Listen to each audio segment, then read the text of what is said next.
Империя үшін иман керек пе? Немесе қазақтарды татарша исламдандыру? 18 ғасырдың соңында қазақтарды христиандандыру әрекеттері сәтсіз аяқталғаннан кейін Екатерина II 1788 жылы Орынбор мұсылман рухани жиналысын құру арқылы татарлық әкімшілік исламды енгізу бастамасын көтерді. Далаға татар молдалар жіберіліп, Ресей бюрократиясының рухындағы жүйелі нормативті дін үлгісін орнықтыруға тырысты. Бұл дәстүрлі сопылық және синкреттік исламның ықпалын әсер ету амалы еді. Қуаныш Уәлиханов былай деп жазған: мұсылмандық бізге әлі қан мен етімізге сіңген жоқ. Біз далада екі дінді қатар ұстанып отырған кезіндеміз. Сондай-ақ ол татар молдалары мен Орта Азияның ишандардың ықпалын еніп жатқан ескертіп, халық барған сайын жалпы мұсылмандық бейнеге енуде дейді. Соған татар дін иелеріне қатты сын айтқан. Даланың бәрін жартылай сауатты татар молдалары мен Орта Азияның келген фанаттар жайлап алды.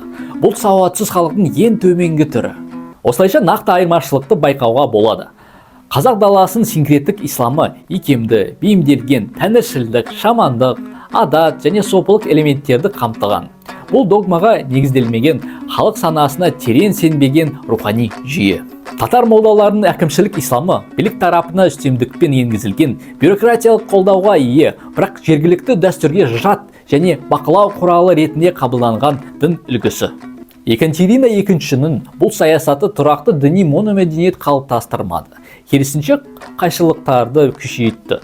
Ресми ислам билік өкілі ретінде, ал синкреттік ислам этностың мәдени өзегі ретінде орнықты.